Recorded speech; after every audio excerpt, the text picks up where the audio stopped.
Welcome to our channel. నేను మీ అవని. మనం కథలోకి వెళ్ళిపోయే ముందు మన ఛానల్ని తప్పకుండా సబ్స్క్రైబ్ చేసుకోండి, అలాగే లైక్ చేయండి, తప్పకుండా షేర్ చేయండి. కథ ఎలా ఉందో వినేసి వెళ్ళిపోకుండా ప్లీజ్ ఒక మంచి కామెంట్ ఇవ్వండి. ఇక కథలోకి వెళ్ళిపోదామా? Devil of romance part 56. Ram వచ్చి అలా డైరెక్ట్గా ఇంట్లోకి రావటం, ఇంట్లో వాళ్ళిద్దరు మాత్రమే ఉండటం, ఇలా అన్ని రకాలుగా ఆమెకు ఎందుకో మొదటిసారి చాలా ఆక్వర్డ్గా అనిపించింది. రామ్ మాట్లాడుతూ, చూడు ఆద్వి, నీకేమైనా అయ్యిందేమో అని చాలా టెన్షన్గా వచ్చేసా. నువ్వు బాగున్నావు కదా, నాకదే చాలు అన్నాడు రామ్. ఆమె ఇబ్బందిగా తల ఆడించింది. ఆ తర్వాత మళ్ళీ రామ్ ఆమెకు దగ్గరగా వస్తూ ఆమె చెయ్యి పట్టుకునేసరికి, ఆద్వి, నేను నిన్ను చాలా బాధ పెట్టాను కదా అన్నాడు రామ్. ఆమె ఊహించలేదు అతడు అలా చెప్తాడు అని. అందుకే ఏం మాట్లాడాలో అర్థం కాలేదు. రామ్ తనను కొంచెం దగ్గరగా జరిగి, నా కళ్ళలోకి చూడు అన్నాడు. కానీ ఎందుకో మొదటిసారి అతడు కళ్ళల్లోకి చూడలేకపోతుంది ఆమె. కానీ బలవంతంగా అతడు తన గురించి ఏం అనుకుంటాడో అనే ఆలోచనతో చూసిన తనకు పిచ్చెక్కిపోయేలా అనిపించింది ఆ క్షణం. ఎందుకంటే అక్కడ విక్రాంత్ ఫేస్ కనిపించింది, రామ్ ఫేస్లో కూడా. దాంతో ఆమె బలమంతా ఉపయోగించి రామ్ని సున్నితంగానే కొంచెం దూరం జరిపి, రామ్, నాకు కొంచెం హెల్త్ బాగోలేదు, ప్లీజ్ మనం ఇంకెప్పుడైనా మాట్లాడుకుందామా, ఇప్పుడైతే నాకు కొంచెం హెడేక్గా ఉంది అని తప్పించుకోవడానికి చాలా ట్రై చేసింది ఆ క్షణం. అప్పుడే ఉన్నట్టుండి రామ్ మొహంలో ఏదో వింత ఎక్స్ప్రెషన్ ఆమెకు కనిపించేసరికి ఆమె కొంచెం భయపడింది. కానీ రామ్ నార్మల్గానే మాట్లాడుతూ, ఆద్వి, నేను నీకు దూరంగా ఉండటానికి ఒక కారణం ఉంది. దాన్ని అప్పుడు చెప్పలేకపోయా, కానీ ఇప్పుడు చెప్పాల్సిన అవసరం లేదు అనిపిస్తుంది. ప్రేమ ఉంటే ఏదైనా సాధ్యమవుతుంది, కాబట్టి అది చెప్పనవసరం లేదు. నేను నీకు, కానీ నాకు నువ్వు కావాలి. ఈ క్షణం నుంచి నువ్వు ఈ రామ్గాడికి కాబోయే పెళ్ళానివి, కాబట్టి నువ్వు నాకు మాత్రమే సొంతం అన్నాడు రామ్. నువ్వు ఎప్పుడూ నా దగ్గరగా ఉండేదానివి కదా, ఇప్పుడు మొదటిసారి నేను నీ దగ్గరికి వస్తున్నా. నువ్వు కావాలి అని జీవితాంతం హ్యాపీగా ఉండాలి అని అంటూ ఆమె నుదురుపై ముద్దు పెట్టడానికి అన్నట్టు ముందుకు వంగి ముద్దు పెట్టాడు. ఆమెకు ఒళ్ళంతా ఎందుకో తెలీదు చాలా కంపరంగా అనిపించింది. రామ్ అలా వచ్చి ఆమె నుదుటిపై ముద్దు పెట్టడం, కానీ పైకి మాత్రం ఆమె ఏం చెప్పలేకపోతుంది, సైలెంట్గా ఉంది. రామ్ అంతటితో ఆమె ఇబ్బంది పడుతుంది అని కూడా అర్థమైనా కూడా అతడు ఆమెను వదల్లేదు. మెల్లగా ఆమె చెంపలపై ముద్దు పెట్టడానికి ముందుకు వచ్చాడు. ఆ తర్వాత ఆమె ఒక్కసారిగా వెనక్కి అడుగు వేసింది భయంతో. ఆ క్షణం తను ఎక్కడో అగాధంలో కూరుకుపోయిన ఫీలింగ్ కలిగింది ఆద్వికి. ఆ తర్వాత అప్పుడే ఉన్నట్టుండి ఇంటి కాలింగ్ బెల్ ఒక్కసారిగా మోగింది. ఆద్వి కంగారుగా చూసిన ఆమెకు కొంచెం రిలాక్స్ అయినట్టు అనిపించింది కాలింగ్ బెల్ మోగడంతో. ఎవరో వచ్చారని తను బయటికి వచ్చి చూసేసరికి అక్కడ ఒకతను బైక్ ఆపి కాలింగ్ బెల్ కొడుతూ ఉన్నాడు. ఆద్వి ఆశ్చర్యంగా ఎవరు అని అంది. ఆమె వెనక్కి బయటికి వచ్చిన రామ్ కోపంగా చూస్తూ ఉన్నాడు ఎవరా అన్నట్టు. ఆద్వి మనసులో రామ్ వెళ్ళిపోతే బాగుండు అని అనుకుంది. అంతేకాకుండా ఇందాక వచ్చిన కాలింగ్ బెల్ కొట్టిన అతను ముందుకు వచ్చి, మేడం, మీకోసం ఫుడ్ ఆర్డర్ వచ్చింది అన్నాడు. ఆమె కొంచెం షాక్ అయ్యి ఎవరు అని అడగబోయింది. రామ్ మనసులో, వీడు త్వరగా వెళ్ళిపోవాలి అని అనుకుంటూ ఉన్నాడు రామ్. కానీ ఉన్నట్టుండి అప్పుడే ఆద్వి నాన్నగారు కారులో ఇంటికి వచ్చారు. కానీ ఆయన్ని చూడగానే ఆద్వి పోయిన ప్రాణం ఆమెకు పైకి లేచి వచ్చిన ఫీలింగ్ కలిగింది. అప్పుడే రామ్ ఏదో ఎక్స్ప్రెషన్తో, ఆద్వి, నువ్వు ఎలా ఉన్నావు అని చూడ్డానికి వచ్చారా? నువ్వు ఇప్పుడు బాగానే ఉన్నావు కదా, నేను వెళ్తున్నా అని అంటూ అప్పుడే వస్తున్న ఆద్వి నాన్నగారిని పలకరించి బాయ్ చెప్పి వెళ్ళిపోయాడు రామ్. ఆయన లోపలికి వచ్చి కూతుర్ని చూసి, తల్లి అని పిలిచేసరికి, నాన్న, ఫుడ్ మీరే ఆర్డర్ పెట్టారా అని అడిగింది. దాంతో ఫుడ్ ఆర్డర్ తెచ్చిన వ్యక్తి, సార్ మీ పేరు విక్రాంత్నా అని అడిగాడు. దానికి లేదు మాకు తెలిసిన వాళ్ళేలే అని అంటూ ఆద్వి నాన్న అవి తీసుకో అని చెప్పి తను ఇద్దరు ఇంట్లోకి వెళ్ళిపోయారు. ఇంట్లోకి వచ్చిన ఆమె అవి అక్కడే హాల్లోనే పెట్టేసి కిచెన్లోకి వెళ్ళి వాటర్ బాటిల్ తీసుకొని వాటర్ని ఒక బాటిల్ ఖాళీ చేసేసింది. టెన్షన్తో సోఫాలో కూర్చొని కూతురు ప్రవర్తనని ఏదో అంచనా వేస్తూ ఆలోచన చేస్తూ ఉన్నారు. కూతురు కొద్దిసేపటి తర్వాత కిచెన్లో నుంచి బయటికి వచ్చి ఏడుస్తూ తన నాన్న పక్కన కూర్చొని చెయ్యి పట్టుకొని ఏడవటం మొదలుపెట్టింది ఆద్వి. ఏం మాట్లాడాలో అర్థం కాక ఆ క్షణం సైలెంట్గా ఉన్నారు. నాన్న ఎందుకు మీరు సైలెంట్గా ఉన్నారు? నేను ప్రతిసారి ఏడుస్తుంటే మీరు నన్ను ఓదారుస్తారు కదా, దగ్గరికి తీసుకుంటారు కదా, ఈసారి ఎందుకు నన్ను కనీసం పలకరించడం లేదు అని అడిగింది బాధగా ఆద్వి. దానికి ఒక నిట్టూర్పు విడిచి, నేనిప్పుడు ఏమని చెప్పాలరా? నీ చేతులారా నువ్వే చేసుకున్నావు. నువ్వు చేసింది నేను తప్పు అనడం లేదు, కానీ నీకు రాజే వచ్చి పెళ్లి చేసుకుంటాను అని అడిగితే చేజేతులారా నువ్వే ఆ రాజుని వద్దనుకున్నావు. నువ్వు ప్రేమించిన వాడు అసమర్థుడు అని నేను ఎప్పుడు అనను. కానీ నీకు విషయం చెప్పాలి, జై పక్కా బిజినెస్లో చాలా స్ట్రిక్ట్గా ఉంటాడు జై. రామ్ అలా కాదు, చాలామందిని ఈజీగా నమ్మేసి మోసపోతాడు. అక్కడ మహేంద్ర లేకపోతే రామ్ బిజినెస్ చేయడమే రాదు. ఒక 10 మంది ఉంటే వాళ్ళతో కలిసి మాట్లాడటం కూడా రాదు రామ్కి. తన హుందాతనాన్ని మెయింటైన్ చేయడం రాదు. నువ్వు తన్ని కావాలి అని అడిగితే నీ మీద ఉన్న ఇష్టంతో ఒప్పేసుకున్నా తప్పు చేశానేమో అని ఇప్పుడు అనిపిస్తుంది అని మొదటిసారి అనిపిస్తుంది అన్నాడు డాడ్ అని ఏడుస్తూ పిలిచింది. అందరూ అంటూ ఉంటే ఏమో అనుకున్నా, కానీ ఈరోజు ఇక్కడ ఏదో జరిగేది అని నాకు అర్థమయ్యిందిరా.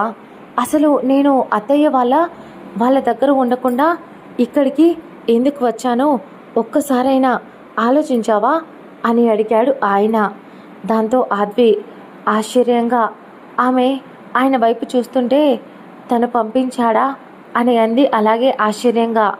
అవును, కారణం అడిగితే చెప్పలేదు, కేవలం మీరింటికి వెళ్ళండి అంకుల్ త్వరగా అంటూ నన్ను తొందర పెట్టాడు. అతడి మాటల్లో నీకేదో అవుతుంది అనే బాధ, భయం అన్నీ కనిపించాయి అని ఆయన చెప్తుంటే ఆద్వి ఒక్క క్షణం అలాగే వింటూ ఉండిపోయింది. అలా అదే రోజు సాయంత్రం అది హైవే రోడ్. విక్రాంత్ కార్లో హైవేపై చాలా స్పీడ్గా డ్రైవ్ చేస్తూ ఉన్నాడు. అప్పుడే అతడికి ఫోన్ రావడంతో కొంచెం చిరాగ్గా ఫోన్ వైపు చూడగా అందులో జై పేరు ఉండటంతో పర్లేదు సార్ గారికి కొంచెం త్వరగానే బల్బు వెలిగినట్టు ఉంది అని లిఫ్ట్ చేశాడు. హలో అన్నాడు. అటువైపున ఉన్న జై ఎక్కడున్నావు బే అనేసరికి హో the great businessman Jayasurya గారు, నాకెందుకు కాల్ చేశారా?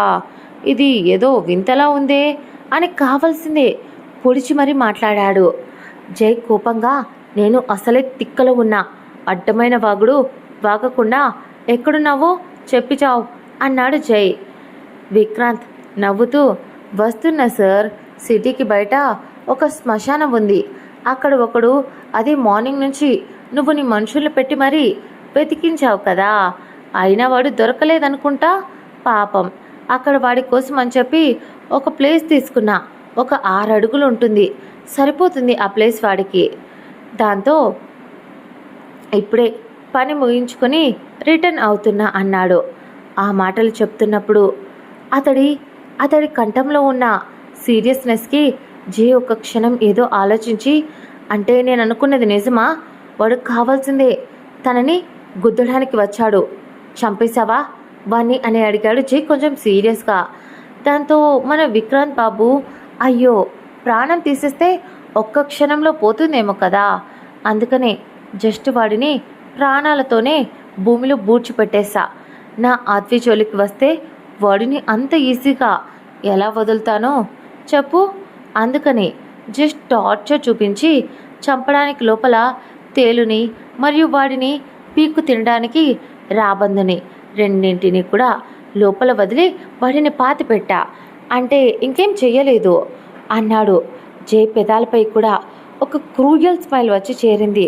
విక్రాంత్ వస్తున్నా, నేను చెప్పా కదా, తమరు ఇప్పటికైనా నా మాటలు నమ్ముతారా అన్నాడు పొగరుగా.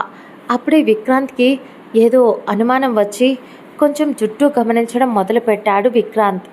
అప్పుడు అతడికి దాదాపు చాలాసేపటి నుంచి అతడిని ఒక కార్ ఫాలో అవుతుంది. అది చూసి అతని పెదాలపై చిన్న చిరునవ్వు చెరగను కూడా చెరగలేదు. జై, వీడు నాతో ఆటలాడుతున్నారా అని విక్రాంత్ అనేసరికి, అవునా, పోయి పోయి పోయి వాడు నీలాంటి మెంటల్ నా కొడుకుతో పెట్టుకుంటున్నాడు. సరే, పని చూసుకొని త్వరగా వచ్చేసి అంటూ కాల్ కట్ చేశాడు జై. ఆ తర్వాత విక్రాంత్ అతడి వెనుక వస్తున్న కార్ వైపు తీక్షణంగా చూశాడు. అందులో ఉన్న వ్యక్తి ఎవరో తెలిసేసరికి అతడి పెదాలపై ఒక ఈవిల్ స్మైల్ వచ్చి చేరింది. అలాగే కొద్దిసేపు కావాల్సిందే కార్ని స్పీడ్గా పోనిస్తూ మళ్ళీ స్లో చేస్తూ మళ్ళీ స్పీడ్గా ఫాలో చేస్తే మళ్ళీ స్పీడ్ పెంచుతూ ఇలా అర్ధగంట సేపు ఆ వెనుక వస్తున్న కార్ని విక్రాంత్ ఫాలో అవుతున్న కార్ని విసికించి విక్రాంత్ నవ్వుకుంటూ ఉన్నాడు. అప్పుడే ఉన్నట్టుండి విక్రాంత్ వెనుక వస్తున్న ఆ కార్ మాయం అయిపోయింది. ఒక్క క్షణం అతడు అనుకున్న ఎస్టిమేషన్ రాంగ్ అయ్యింది. దాంతో కార్ ఆపి ఒక్క క్షణం వెనక్కి చూశాడు. అప్పుడే ఉన్నట్టుండి ఎక్కడి నుంచి వచ్చిందో తెలీదు, ఒక లారీ సైడ్ నుంచి కార్ని గుద్దేసింది. ఒక్క క్షణం ఊహించలేదు. అతడు కార్ సైడ్ నుంచి గుద్దటం వల్ల అతడికి గాయమయ్యింది. వెంటనే ఆ కార్ ఫోర్స్గా వెళ్ళి చెట్టుకు గుద్దుకుంది. ఆ లారీ కార్ని గుద్దేసి అక్కడి నుంచి వెళ్ళిపోయింది. ఇక్కడ ఈ కథ ఇలా ఉంటే, అక్కడ జై ఇంట్లో ఆ రోజు ఈవినింగ్ జన్నీ పేరెంట్స్ సిటీకి బయలుదేరారు. జన్నీ, జై ఇద్దరు తన పేరెంట్స్ దగ్గరికి వెళ్ళేటప్పుడు ఏ ఇంట్లో అయితే ఇద్దరు కలిసి సమయాన్ని గడిపారో అదే ఇంటికి ఇప్పుడు ఇద్దరు కలిసి వెళ్ళారు. అక్కడే టైం స్పెండ్ చేయడం మొదలుపెట్టారు. ఆద్వి పేరెంట్స్ ఇద్దరు ఇంటికి వెళ్ళిపోయారు. జై అమ్మగారు ఆ ఓపెన్ కిచెన్లో కుకింగ్ చేస్తూ ఉంటే అప్పుడు ఆవిడకు హెల్ప్ చేస్తూ జన్నీ కూడా, అత్తమ్మ నేను హెల్ప్ చేస్తాను అని చెప్పినా కూడా, అవసరం లేదు, ఇలా కూర్చో అంటూ ఆమెను ఏం చేయనివ్వకుండా అన్నీ ఆవిడే చేస్తూ, నాకు నా పిల్లలకి వండి పెట్టడం అంటే చాలా ఇష్టం రా, అందుకనే, కాబట్టి నేను ఉండగా నువ్వు వంట చేస్తే అస్సలు ఒప్పుకొని చెప్తున్నా. నువ్వు నీ కెరీర్ మీద ఫస్ట్ దృష్టి పెట్టు. జై కోరిక అది, ఇక మీ బాధ్యత నాది. జనని, నేను నిన్ను ఒకటి అడగాలిరా అని అంది ఆవిడ. చెప్పండి అత్తమ్మ అనేసరికి, అత్తమ్మ అని పిలిచే పిలుపు కన్నా నాకు నీ దగ్గర నుంచి అమ్మ అని పిలిపించుకోవాలని ఉంది అని ఆవిడ అనేసరికి, జనని, నాకు కూడా అలాగే పిలవటం ఇష్టం, కానీ మీరేమైనా అనుకుంటారేమో అని సైలెంట్ అయిపోయింది జనని. ఆవిడ, పిచ్చి పిల్ల అంటూ, సరే కానీ నువ్వు మాతో పాటు అక్కడికి వచ్చేస్తావా? నేను నిన్ను నిజంగానే అమ్మ అనే పిలుపు ఒక్కటి కాదు, నిజంగా అమ్మలా చూసుకుంటాను. నాకు తెలుసురా, మీ కెరీర్ కోసం మహేంద్ర గారు చెప్పారని మీరు దూరంగా ఉంటున్నారని, కానీ కెరియర్కి బంధానికి ఎక్కడ ఏ పొంతన లేదు జనని. నిజం చెప్పాలంటే మన ప్రేమని ఎంత గట్టిగా బలపరుచుకుంటే మన లైఫ్ అంత సంతోషంగా ఉంటుంది. నేను నీ కెరియర్ని పక్కన పడేయి అని చెప్పడం లేదు, కానీ మీ ఇద్దరి మధ్య ఉన్న ఒక ప్రేమ బాధ్యత ఇద్దరు దూరంగా ఉంటే వాడు నిన్ను ఇక్కడ వదిలేసి వాడు ఎంతగా బాధపడ్డాడో నాకు తెలుసు. కాబట్టి చెప్తున్నా, నిన్ను గుర్తుకు చేసుకోకుండా ఉండటానికి నా బిడ్డ ఒక్క నిమిషం కూడా ఖాళీగా ఉండేవాడు కాదు. అలసిపోయే వరకు వర్క్ చేస్తూనే ఉండేవాడు.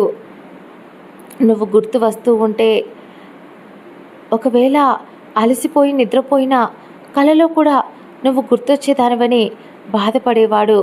పోనీ నిన్ను తీసుకొచ్చేయమని చెప్పాను. అప్పుడు వాడు అన్నాడు, అమ్మా నాకు నువ్వు నాన్న ఉన్నారు, అక్కడ జననికి కెరియర్ ఉంది. పైగా మహేంద్ర నాన్న రామ్ వీళ్ళిద్దరూ ఒంటరి వాళ్ళు అయిపోతారు అని వాడు నాతో చెప్పాడు. కానీ ఒకటి గుర్తుపెట్టుకో జన్ని, ఏ బంధంలో అయినా ఒక స్వార్థం అనేది ఉండాలిరా. ఎందుకంటే మనం మన భర్త, ఈ స్వార్థం ఉండాలి. అంతెందుకు, మన కడుపున పుట్టిన పిల్లలైనా సరే భార్య భర్తల బంధం తర్వాతే అవ్వాలి. ఎవరు ఎవరికి తోడు ఉండరు జనని. చచ్చేంత వరకు ఒకరికి ఒకరు వాళ్ళే కదరా తోడుండేది అని ఆవిడ చెప్పిన మాటలు జన్నీకి బాగా మైండ్లోకి ముద్రించుకుపోయాయి. ఆ క్షణం జన్నీకి బాగా బ్రెయిన్ వాష్ చేశారు. దాంతో కోపంగా అత్తయ్య ఇప్పుడే వస్తాను అంటూ లేచి వెళ్ళబోయింది జనని.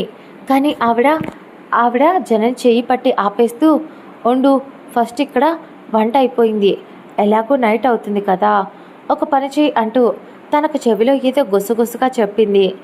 ఆ తర్వాత దాంతో జనని అత్తమ్మ అది అంటూ సిగ్గుపడుతూ తప్పేమో అని అంది జనని. ఆవిడ నవ్వుతూ, ఇంకా ఏ కాలంలో ఉన్నావే పిచ్చిదానా, ఏం కాదు, నీకు చెయ్యాలనిపించింది చేసి ఆ తర్వాత ఏదైనా భయంగా ఉంటే అప్పుడు అడుగు, మంచి సలహా ఇస్తా, అంతే తప్ప ఇలా అయిన దానికి కాని దానికి మొహం అదోలా పెట్టకు. ఆడోళ్ళం కొంచెం బెట్టు చేస్తేనే అందంగా ఉంటుంది బంగారం. పైగా నీ మొగుడు పని రాక్షసుడు. నువ్వు 10 అడుగులు వేసినా వాడు మాత్రం 1 అడుగు వేస్తాడని నమ్మకం లేదు. కాబట్టి నువ్వే చొరవ తీసుకో అని ఆవిడ కన్ను కొట్టి చెప్తుంటే జన్ని బుగ్గలు సిగ్గుతో ఎర్రగా అయ్యాయి. అప్పుడే జై బయటకు వెళ్ళి ఇంటికి వచ్చాడు. అతడు డైరెక్ట్గా వెళ్ళి ఫ్రెష్ అయి కూర్చొని ఏదో ఆలోచిస్తూ ఉన్నాడు. అతడికి పదే ఒకటే మైండ్లో రన్ అవుతూ ఉంది. ఒక 1 అవర్ ముందు విక్రాంత్ కోసం అతడు ఎక్కడైతే ఉంటానన్నాడో ఆ ప్లేస్కి వెళ్ళిన జైకి ఎంతసేపటికి విక్రాంత్ రాకపోయేసరికి విక్రాంత్కి కాల్ చేశాడు జై. ఆ తర్వాత కానీ అతడు ఫోన్ ఎత్తలేదు. దాంతో ఏదో డౌట్ వచ్చింది. అందుకే ఎవరికో కాల్ చేసి ఎక్కడున్నాడో కనుక్కున్నాడు. ఒక్క క్షణం అటువైపు ఉన్న విక్రాంత్ అసిస్టెంట్ చెప్పిన విషయం విని జై కొంచెం షాక్ అయ్యి, వాడు ఎలా ఉన్నాడు అని అడిగాడు. దాంతో విక్రాంత్ అసిస్టెంట్ ఏదో చెప్పేసరికి, సరే జాగ్రత్త, నేను వచ్చి వాడిని రేపు కలుస్తాను అని చెప్పండి అని ఇంటికి వచ్చేశాడు. ఇంటికి రాగానే హాల్లో కొంచెం తలనొప్పిగా ఉండి తలను వెనక్కి సోఫాకి ఆనించి అక్కడ ఈశ్వర్ గారు ఉన్నా కూడా ఏవో ఆలోచనలు అతన్ని ప్రశాంతంగా ఉంచడం లేదు. దాంతో సోఫాలోనే ఎప్పుడూ లేని దిగులుతో తలను వెనక్కి వాల్చాడు. అతడికి ఆ టెన్షన్ వల్ల కొంచెం తలనొప్పిగా ఉంది. అతడు చాలా తెలివైనవాడు. బయట నుంచి వచ్చే ప్రమాదం చిటికెలు ఎదుర్కోగలడు, భయపడడు, తెగింపుగా ఫైట్ చేయగల సత్తా ఉంది. కానీ మన అనుకునే బంధం వాటిలో ఒక చిక్కుముడిలా కనిపిస్తూ ఉంటే అతడికి అర్థం కాలేదు. ఎక్కడ ఏ కోసాన ఆ దారాన్ని పట్టుకొని లాగినా తెగిపోతుందేమో అనే భయం వేసింది. అలా టెన్షన్ పడుతూ ఉన్నా అతడి చేత్తో తల పట్టుకోబోయాడు. కానీ తలనొప్పిగా ఉండి కానీ ఎవరితో చెయ్యి అతడి తలను వత్తుతూ కనిపించేసరికి ఎవరా అన్నట్టు జై చూడగా ఈశ్వర్ గారు జై తల ఒత్తుతూ కనిపించారు. జై డాడ్ అని చూసేసరికి, ఏమైందిరా, ఎందుకు అలా ఉన్నావు అని అడిగాడు. జై మనసులో, ఇప్పుడు నాన్నకు చెప్పి ఆయన్ని కూడా కంగారు పెట్టడం ఎందుకు అని అనుకొని ఏదో గుర్తొచ్చిన వాడిలా, ఏం లేదు డాడ్, రేపు ఎగ్జామ్ ఉంది, కాలేజ్కి వెళ్ళాలి. పైగా జనని పేరెంట్స్ రేపే వస్తున్నారు. వాళ్ళని మహేంద్ర డాడ్ దగ్గరికి తీసుకువెళ్ళమనాలా లేదా ఇక్కడికా అర్థం కావడం లేదు అంతే అన్నాడు జై. వాళ్ళతో నిజం దాచి తను పెళ్లి చేసుకున్న మామయ్య ముందే జనని విషయంలో కట్టుబాట్లు, ఊరు ఆచారం అంటూ ఉంటారు. అందుకు కొంచెం టెన్షన్గా ఉంది. ఈ పిచ్చిది ఎక్కడ బాధపడుతుందేమో అని భయం నాన్న అని జై చెప్తుంటే, జై నీ బలహీనత ఒకప్పుడు ఏంటి అని అడిగాడు. అప్పుడు నువ్వు సమాధానం చెప్పావు. నాకు బలహీనత అంటూ ఏం లేదు నాన్న, కానీ నా బలం మాత్రం మీరు, నా కుటుంబం అని చెప్పావు. కానీ ఇప్పుడు నీ బలహీనత ఇప్పుడు నాకు స్పష్టంగా కనిపిస్తుందిరా అన్నారు ఆయన నవ్వుతూ. జైకి అర్థం కాలేదు. ఆయన నవ్వుతూ, లేకపోతే ఏంట్రా, ఎప్పుడో జరగబోయేదానికి ఇప్పుడే టెన్షన్ పడుతూ బాధపడుతున్నావా? రేపు కదా చూసుకుందాంలే. ఇవి పెద్దవాళ్ళ విషయాలను కాబట్టి మా పెద్దవాళ్ళమే మేం చూసుకుంటాం. నువ్వు మా బంగారానివి, నిన్ను కాదనుకుంటారా చెప్పు? నేను మాట్లాడతా మామయ్యతో, నువ్వు టెన్షన్ పడకు. అలాగే ఇంకో విషయం రా, మీ అమ్మ నన్ను చెప్పమని నా తల తినేస్తుంది జై అని ఆయన కొంచెం తత్తరపాటుగా చెప్తూ ఉంటే, జై ఏంటి నాన్న అన్నాడు. ఆయన అదేంటంటే నువ్వు జనని మీ లైఫ్ని స్టార్ట్ చేయండి అన్నారు ఆయన. జై ఆయన వైపు చూసి, డాడ్ నేను ఆల్రెడీ చెప్పా కదా, మాకు కొంచెం టైం కావాలి. అది ఇంకా చిన్న పిల్ల నాన్న, పైగా దానికి ఇప్పుడు రెస్పాన్సిబిలిటీస్ అన్నీ నేను నెత్తిన పెట్టాలి అనుకోలేదు. పైగా అది ఒక మంచి పొజిషన్కి రావాలి అన్నాడు జై. ఆయన నవ్వుతూ జై ముక్కును లాగుతూ, ఈడియట్, అంత కోపం ఎందుకురా, చెప్పేది విను. మీ అమ్మ ఏం చెప్పిందంటే, మీ అమ్మకు మా పెళ్ళప్పటికీ జస్ట్ డిగ్రీ మాత్రమే కంప్లీట్ అయిపోయింది. కానీ మేమిద్దరం ఎన్నో కబుర్లు చెప్పుకున్నాం. మా పెళ్ళి అయ్యాక ఎన్నో తియ్యని అనుభూతులు. ఇద్దరం కాదు ఒకటన్నట్టు ఉండేవాళ్ళం ఇద్దరం.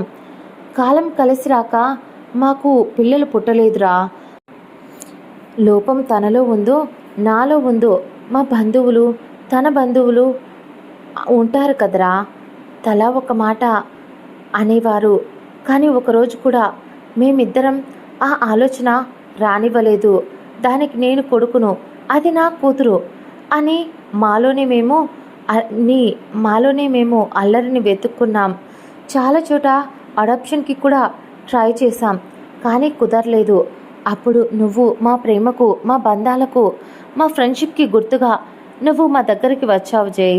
అప్పటి నుంచి నువ్వే ప్రాణంగా బ్రతికాం. మీ అమ్మ నేను చూసుకుంటూ ఒకవైపు తన చదువుని కంప్లీట్ చేసింది జై. కానీ ఏ రోజు నిన్ను బరువుగా భారంగా అనుకోలేదు. నిజం చెప్పాలంటే నువ్వే ఇంకా మీ అమ్మకి సంతోషాన్ని ఇచ్చావు. ఇదండి ఇవాళ ఎపిసోడ్. కథ ఎలా ఉందో వినేసి వెళ్ళిపోకుండా ప్లీజ్ మంచి కామెంట్ ఇవ్వండి. అలాగే లైక్ చేయడం మర్చిపోవద్దు. ప్లీజ్ హైప్ అనే ఆప్షన్ మీద క్లిక్ చేయండి. ఇంకో 10 మందికి తెలుస్తుంది కదా, డైలీ ఇవ్వడానికే ట్రై చేస్తున్నా. ప్లీజ్ హైప్ అనే ఆప్షన్ మీద క్లిక్ చేయండి.